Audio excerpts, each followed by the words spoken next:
All right, let's take a deep dive into a case that I think you'll find both fascinating and disturbing. Oh, yeah. Today, we're going to be looking at Gary Ray Bowles, Okay. a serial killer who operated along the I-95 corridor I-95. back in the 90s. Yeah.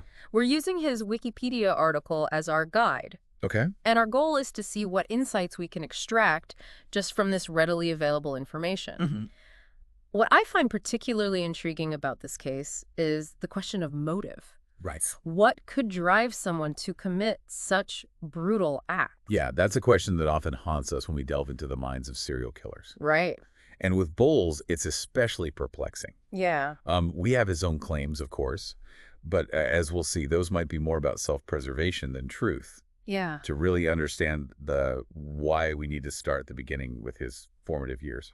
So let's unpack his early life. Yeah. Bowles was born in Virginia, Virginia. grew up in West Virginia, Okay. and his childhood was, to put it mildly, Yeah.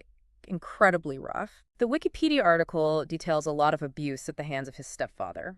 And this is where we might find some of those early seeds of rage and resentment. Right? It's not about excusing his actions later in life, but understanding the potential impact of such a traumatic upbringing. Yeah. His father died from black lung disease before he was even born, Wow. and his mother remarried multiple times. Oh, gosh. One stepfather was particularly abusive, Yeah. not just to Bowles, but to his mother and brother as well. It paints a picture of a home filled with violence and instability. Yeah.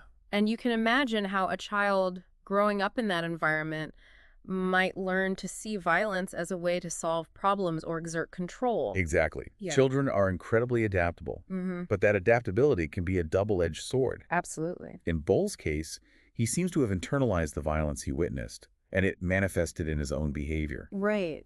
The article mentions that he eventually fought back against his stepfather, Mm. injuring him quite severely. This incident at age 11 seems like a pivotal turning point. It speaks to a lot of pent-up anger and aggression. Yes, Shortly after that, he ran away from home at just 13 years old. 13. It's heartbreaking to think of a child that young, fending for himself on the streets. And survival often takes precedence in those situations. Yeah. The article says he turned to prostitution to make ends meet, which exposed him to a dangerous and exploitative world. Yeah. It's here that we see those early signs of criminal behavior begin to emerge. Okay. At 20, he was arrested for a brutal attack on his then-girlfriend. Oh, wow. He beat and sexually assaulted her, resulting in a 6-year prison sentence. That's a serious escalation of violence. It is. And I'm curious, from your perspective, do you think intervention at this stage could have made a difference? Could therapy or rehabilitation programs have potentially altered his trajectory? It's impossible to say for sure, Right. but it does raise important questions about the criminal justice system and its approach to rehabilitation. Right. Was his time in prison focused on punishment or on addressing the root causes of his behavior? Yeah. Sadly, in many cases, the focus is on containment rather than transformation. That's a sobering thought. That is. And it's a pattern that seems to repeat itself throughout Bowles' life. He was in and out of prison for various offenses, Yeah. including robbery. Robbery. But the violence never really subsided. Right. Then, in 1994, it took a horrific turn with his first murder. His victim was John Hardy Roberts in Daytona Beach, Florida. Oh, wow. The details are chilling. Yeah. Roberts had offered Bowles a place to stay, Hmm. a simple act of kindness. Yeah. But Bowles repaid that kindness with brutal violence. Oh, my gosh. He beat and strangled Roberts to death, then stole his credit cards and used them as if nothing had happened. It's that chilling detachment that really gets to me. Yeah. It's like he compartmentalized the murder, Right. separating it from his everyday actions. That detachment is a hallmark of many serial killers. It allows them to disassociate from the emotional and moral weight of their actions. Right. But it's important to remember that this detachment doesn't happen overnight. Right. It's often a gradual process, Yeah. a slow erosion of empathy that can be fueled by trauma, abuse, and a lack of healthy emotional connections. So, in a way, are we looking at a culmination of all those years of violence and instability? It's certainly a factor. Okay. But to truly understand Bowles' descent into serial killing, we need to examine not just his personal history, Right. but also the patterns in his crimes. Yeah. And that leads us to his modus operandi, which was disturbingly consistent Okay. and targeted a specific group of individuals. Hmm. Yeah. All right. So his pattern, his MO, what can you tell us about that? What did all of his victims have in common? Bowles primarily targeted gay men, Hmm. often meeting them through chance encounters or even through acts of prostitution. Okay. The pattern was chillingly consistent. Yeah. Robbery, a brutal beating, and then strangulation. Wow. It was a combination of opportunistic crime and a disturbing level of violence Yeah. that seemed to escalate with each victim. And this pattern wasn't confined to a single location. Was it he earned the nickname the I-95 killer for a reason? His crimes spanned several states along the I-95 corridor. I see. From Florida to Maryland, he left a trail of victims in his wake, Wow. which ultimately led to his placement on the FBI's 10 Most Wanted list. Wow. That's It's a stark reminder of the far-reaching impact of such crimes and the fear they can instill in communities. fear is an understatement. Yeah. To be honest, reading about Bowles, I keep coming back to the question of why I know he offered an explanation. Right. But I'm wondering what your take is. What do you think truly motivated Bowles to commit these horrific acts? That's the million-dollar question, isn't it? Yeah. And there's rarely a simple answer when it comes to serial killers. Right. Bowles claimed he hated gay men because of a past experience with a girlfriend who had an abortion after discovering he was involved in sex work. He blamed gay men for the abortion Really? and said this was his twisted justification for the murders. I find that explanation hard to swallow. It feels more like a deflection of responsibility than a genuine motive. You're right to be skeptical. Yeah. We have to remember that criminals often manipulate the narrative to fit their own agenda. Right. While hate might have played a role, attributing his crimes solely to homophobia would be an oversimplification.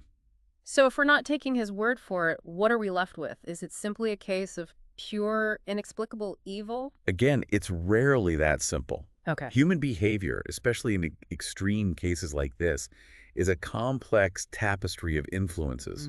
We can't ignore his childhood trauma, the years of instability and violence, potential mental health issues and societal prejudices that may have warped his worldview. Right. It's not about excusing his actions, but about understanding the dark path he took. It sounds like there's no easy answer. What? No single factor that fully explains his descent into darkness. Exactly, and that's what makes cases like this so fascinating and so frustrating. Yeah. There's always an element of mystery and a knowable aspect of the human psyche that drives individuals to commit such horrific acts. Oh. But thankfully, Bowles' reign of terror eventually came to an end. He was apprehended after the murder of Walter Jamel Hinton in Jacksonville Beach, Florida. And this capture, if I remember correctly, was due to something seemingly mundane. Credit card use. You're right. He slipped up using Hinton's credit cards, which led police directly to him. And during his confession, there was a notable lack of remorse. Oh, wow. It was as if he was recounting a shopping trip, not the taking of a human life. Wow. That detachment we talked about earlier was on full display. It's bone-chilling. Yeah, But his capture was just the beginning of a long and complicated legal process, wasn't it? absolutely. Bowles was initially sentenced to death for Hinton's murder in 1996. Okay. Then, while on death row, he pleaded guilty to the 1994 murder of John Roberts and received another death sentence. But the case took an unexpected turn Okay. when the Florida Supreme Court overturned one of the death sentences. Did they find some evidence that exonerated him? Not at all.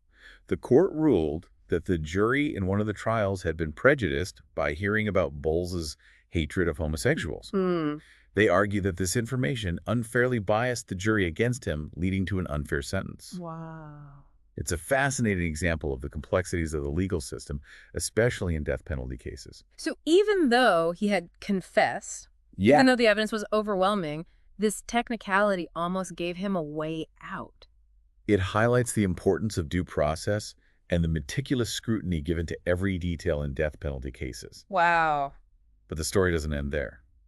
Bowles was granted a new sentencing hearing in 1999 for that overturned sentence. And to no one's surprise, he received the death penalty yet again. It seems like justice, though delayed, was ultimately served. Oh. But this brings us to a broader conversation, Right. a conversation that often arises in cases like this. The ethics of capital punishment. It's a weighty topic, Yeah. and I'm curious about your perspective. What are your thoughts on the death penalty? It's a complex issue with valid arguments on both sides. Right. Some people believe in the concept of retribution, that certain crimes are so heinous, Right. they deserve the ultimate punishment. Yeah. Others argue against the state having the power to take a life. raising concerns about the potential for executing an innocent person. Right. It's a debate that continues to divide society, and there's no easy answer. It's definitely a topic that deserves careful consideration and thoughtful discussion. It is. But returning to Bowles, his execution eventually took place in 2019. I found it interesting that the Wikipedia article even mentions his last meal. Oh, yeah. 3 cheeseburgers, French fries, and bacon. Yeah. It's a strange detail to focus on, but it always seems to capture people's attention. It's a peculiar ritual, isn't it? Yeah. The last meal request. It's like a final glimpse into the humanity of someone who has committed such inhumane acts. It's almost like we're trying to find some shred of normalcy, some connection to our own lives in the face of something so incomprehensible. Perhaps. But it also reminds us that even in the darkest corners of humanity, individuals retain their own unique preferences and desires. And speaking of those dark corners, Bowles' case has attracted a lot of attention from the media. The article mentions several true crime shows that have featured him. It seems like serial killers have a certain morbid fascination for the public. What are your thoughts on that? Why are we so drawn to these stories of darkness and depravity? True crime, I think, taps into a primal fascination with the unknown, with the darker aspects of human nature. Okay. There's a desire to understand what drives someone to commit such acts, to try and piece together the puzzle of their psyche. Right. But it's important to be mindful of the potential pitfalls of this fascination. What do you mean? Well, there's a risk of sensationalizing the crimes, focusing on the killer's persona rather than the victims, and the devastating impact their lives had on their loved ones. Right.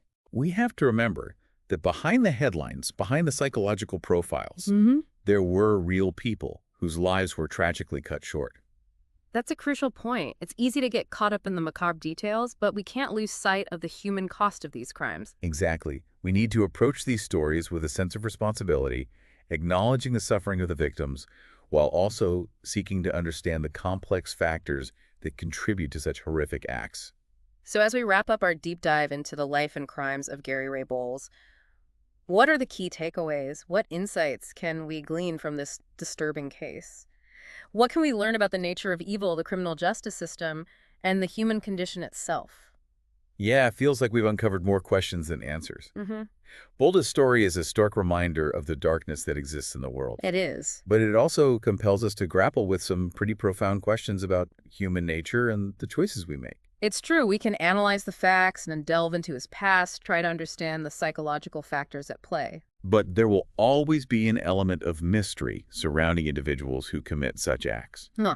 I think one of the key takeaways here is that there's rarely a single clear-cut answer Right. when it comes to understanding the motivations of a serial killer. Yeah, it's not as simple as saying he was abused as a child, therefore he became a killer, or he hated gay men, therefore he targeted them. Exactly. Those might be pieces of the puzzle, Right. but they don't form the complete picture. Exactly. We have to consider the interplay of nature and nurture, Yeah. the complex web of individual experiences, societal influences, and possibly even biological predispositions that contribute to the development of such extreme behaviors.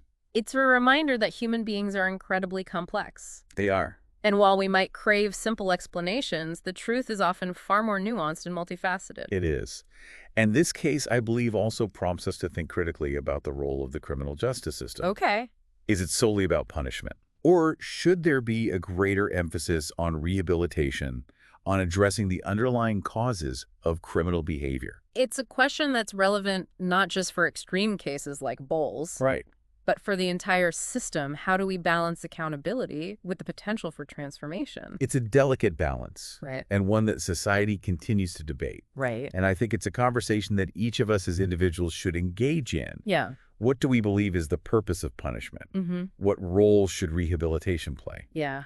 These are important questions to consider, especially in light of cases like this, where we see the devastating consequences of unchecked violence. We also touched on the media's fascination with true crime. We did. It's a genre that continues to captivate audiences. Yes. And while it can be a valuable tool for exploring complex social issues, it also carries a responsibility.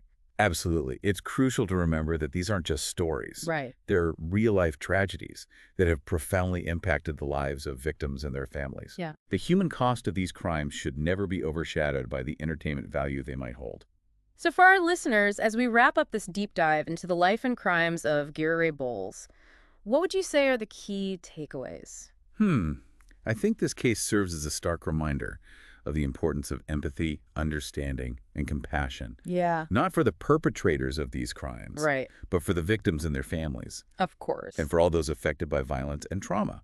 Bull's story has really given us a lot to think about. It has. So, to our listeners, we encourage you to keep exploring, keep questioning, and keep diving deep until next time.